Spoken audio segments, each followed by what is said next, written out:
Hizb ut তাওহীদ আন্দোলনে যোগ দেওয়ার অর্থ কি?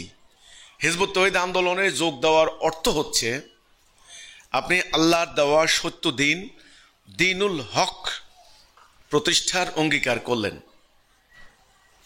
আপনি এতদিন হেদায়েতে ছিলেন না, এখন হেদায়েতে আসলেন। এতদিন আপনার জীবনের কোনো উদ্দেশ্য ছিল না, সমাজের মানুষের যেরকম উদ্দেশ্য আপনারও সেরকম, মানে আল্লাহর দ্বীন প্রতিষ্ঠার কোনো উদ্দেশ্য ছিল না। আজকে আপনার জীবনের উদ্দেশ্য ঠিক হয়ে গেল। ইসলামের প্রকৃত আকীদা আপনার সামনে এতদিন পরিষ্কার ছিল না, আজকে আপনার সামনে ইসলামের আকীদা দিনের আলোর মতো পরিষ্কার। তাহলে আপনি যদি খালেস নিয়ত হতে হবে, খালেস মুখলেস হয়ে, কোনো ধরনের সন্দেহ থাকা যাবে না, কোনো দ্বিধান্বিত হওয়া যাবে না, কোনো দ্বিধা থাকা যাবে না। আপনি শুধুমাত্র আল্লাহর জন্য, আল্লাহকে বিজয়ী করার জন্য যদি আপনি হিজবুত তাওহীদে এসে থাকেন, তাহলে আমি আপনাকে অভিনন্দন জানাচ্ছি, আমি আপনাকে মোবারকবাদ জানাচ্ছি। প্রথম কথা হচ্ছে 5 দফা কর্মসূচি আপনাকে বুঝতে হবে। 5 দফা কর্মসূচি আমাদের জাতির মূল মেরুদণ্ড। এই কর্মসূচি আপনাদের জীবনে আপনারা অক্ষরে অক্ষরে বাস্তবায়ন করতে হবে।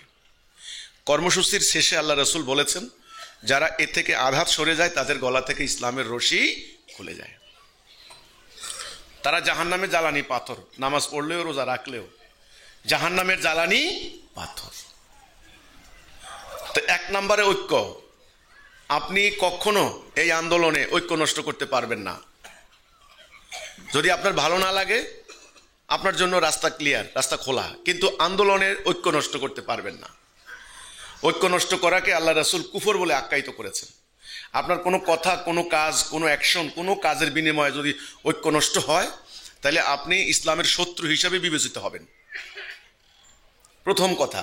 দ্বিতীয় কথা, আপনি ডিসিপ্লিন রক্ষা করতে হবে, শৃঙ্খলা মানে কান খাড়া করে শোনা। কখন কোন আদেশ, নেতা কখন কোন আদেশ দেয় তার কথা আপনাকে মনোযোগ দিয়ে শুনতে হবে। শোনার ক্ষেত্রে গাফলতি করলে পালনের ক্ষেত্রে গাফলতি হয়ে যাবে। 2 নাম্বার কর্মসূচি, আপনাকে কান খাড়া করে শুনতে হবে। 3 নাম্বার কর্মসূচি হচ্ছে আনুগত্য করতে হবে। এই আনুগত্যের মধ্যে সমস্যা আছে, পুরো সমাজের মধ্যে ধারণা কার আনুগত্য করবে। রাষ্ট্র পরিচালনা করছেন একজন, রাষ্ট্রের আনুগত্য করতে হয়। সমাজের মধ্যে আলেম ওলামারা, ওনাদের আনুগত্য করতে হয়। মসজিদে আপনি যাচ্ছেন নামাজ পড়তে, ইমাম সাহেবের আনুগত্য করতে হয়। আবার আপনি কি করলেন, আপনার হঠাৎ করে ভালো লাগলো, কার কাছে শুনলেন যে কোনো না কোনো পীরের বায়াত নিতে হবে, বায়াত ছাড়া হাসরের দিন জান্নাতে যাওয়া যাবে না, তো সেজন্য আপনি কোন একটা পীরের বায়াত নিলেন, এবার পীরের আনুগত্য। তাইলে মহল্লায় আপনি মসজিদের ইমামের আনুগত্য, রাষ্ট্রে রাষ্ট্রপ্রধানের আনুগত্য, পীর সাহেবের আনুগত্য করলেন। এই যে এত নানামুখী আনুগত্য চলবে না। আনুগত্যের ধারাবাহিকতা হবে একটা। যার আনুগত্যে রাষ্ট্র চলবে, তার আনুগত্যে নামাজ চলবে, তার আনুগত্যে পরকাল চলবে। ইহকাল এবং পরকাল আলাদা নয়, এক।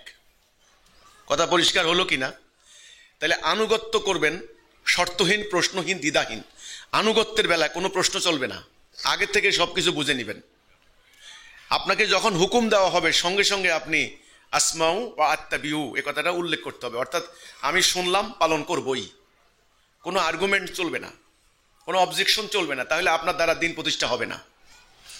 এখানে কিন্তু আমরা কোনো নির্বাচন করতে দাঁড়াই নাই, এখানে আমরা পীর মুরিদি ব্যবসা করতে দাঁড়াই নাই, ব্যবসা খুলি নাই। এটা হলো আল্লাহর জমিনে আল্লাহর দিন প্রতিষ্ঠার একটা সংগ্রাম। এই সংগ্রামের জন্য আল্লাহ রাব্বুল আলামিন রাসূলকে 5 দফা কর্মসূচি দিয়েছেন। সেই 5 দফা কর্মসূচি আল্লাহ রাসূল আমাদেরকে দিয়ে গেছেন।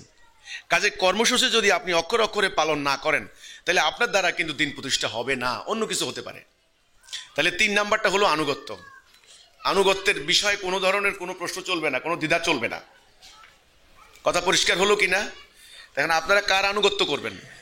প্রথমে আল্লাহর আনুগত্য, তারপরে রাসূলের আনুগত্য। এখন আপনাদের ইমাম, ধরেন আমি এখন আন্দোলন পরিচালনা করছি, আপনারা আমার হাতে বায়াত নেবেন, আমার আনুগত্য করবেন।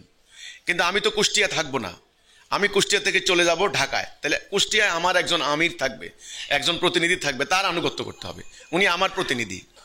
যেটা আল্লাহ রাব্বুল আলামিন কোরআনে বলেছেন, আতিউল্লাহ আতিউর রাসূল আউলিল আমরি মিনকুম।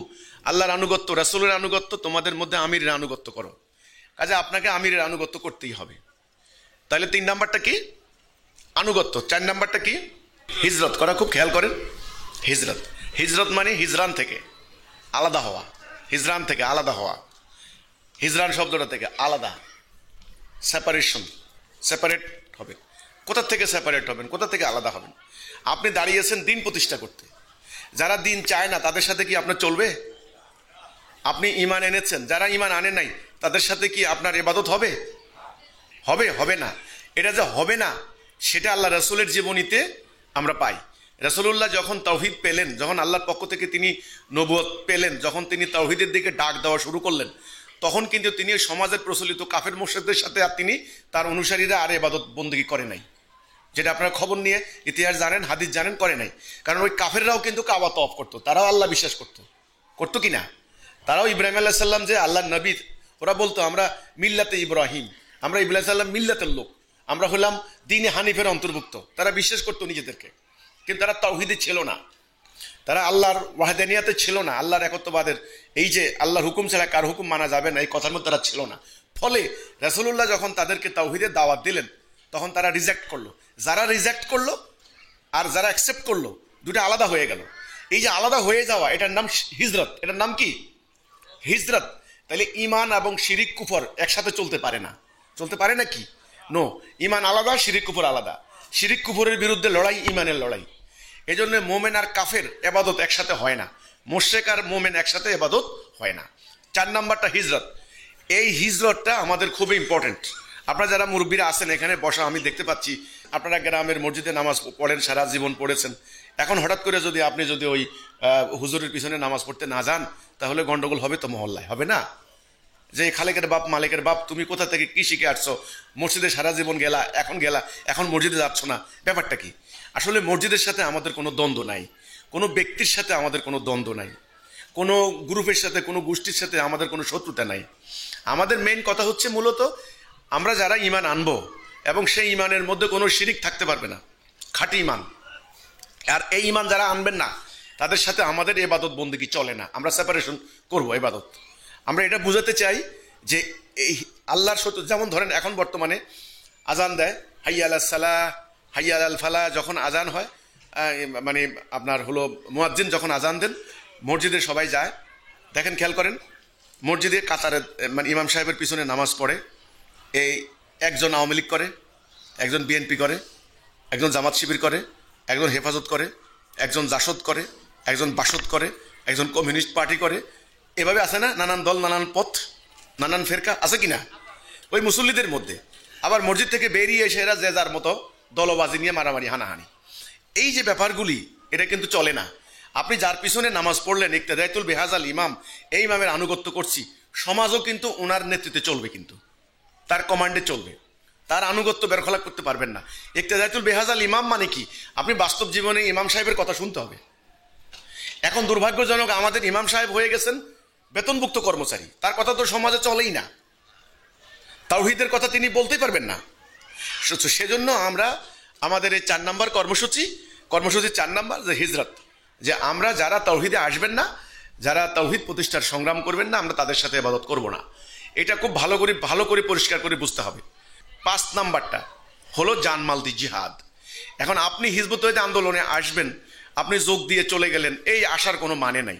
হিজবুত তাওহীদে এই জন্য এ পর্যন্ত হাজার হাজার মানুষ আসছে, হাজার হাজার মানুষ, কিন্তু জেহাদ করবেন না, কোনো লাভ নাই। আপনি যদি জেহাদ না করেন, দেখেন নবী করিম সাল্লাল্লাহু আলাইহি ওয়াসাল্লাম যখন জেহাদের ডাক দিতেন তখন সাহাবীরা সবাই মিলে ছুটে আসতো। এক তাবুকের অভিযানে, দেখেন তাবুকের অভিযানে 80 জন লোক যায় নাই, 80 জনের মধ্যে 3 জন কোনো কৈফিয়ত দেয় নাই, বাকি 77 জন কৈফিয়ত দিয়েছে। আল্লাহ রাসূল অ্যাকসেপ্ট করলেন, কিন্তু আল্লাহ আয়াত নাযিল করলেন, হে রাসূল, তারা তোমার সঙ্গে এই যে জেহাদে গেল না, তাদের এই কৈফিয়ত ওই কৈফিয়ত দেখাচ্ছে, আমি কোনো কৈফিয়ত নেব না, আপনি নিতে পারেন। আল্লাহ ওদেরকে দিন থেকে আউট করে দিলেন। আর যে বাকি 3 জন, এই 3 জনের মধ্যে একজনের বয়স ছিল 80 বছরের উপরে, হেলাল ইবনে উমাইয়া, ওনাকে সেবা করার জন্য একজন লাগতো। সেই বয়স্ক মানুষটাকে পর্যন্ত 50 দিন পর্যন্ত ওনারা কান্নাকাটি করেছেন।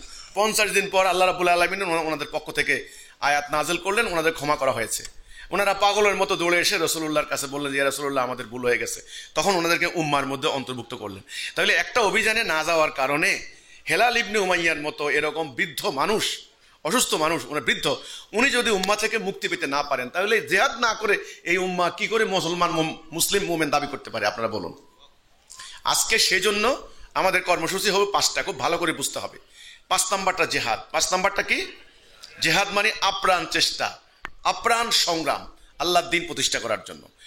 এই জেহাদ যদি আপনাদের মধ্যে না থাকে তবে তাহলে এই দ্বীন কোনো দিন প্রতিষ্ঠা হবে না। যত সুন্দর আদর্শ হোক মানুষ জানবে না। আল্লাহর দ্বীন যদি রাষ্ট্রীয় জীবনে প্রতিষ্ঠা না হয় এই সমস্ত কার্যক্রম কি? ব্যর্থ, ফিউটাইল, ইউজলেস, ফিউটাইল, ব্যর্থ, একদম ব্যর্থ। আপনি একটা লক্ষ্য হাসিল করার জন্য সমস্ত আয়োজন করলেন, লক্ষ্যই যদি অর্জন করতে না পারেন তাহলে ব্যর্থ, কোনো লাভ নাই, কোনো লাভ নাই।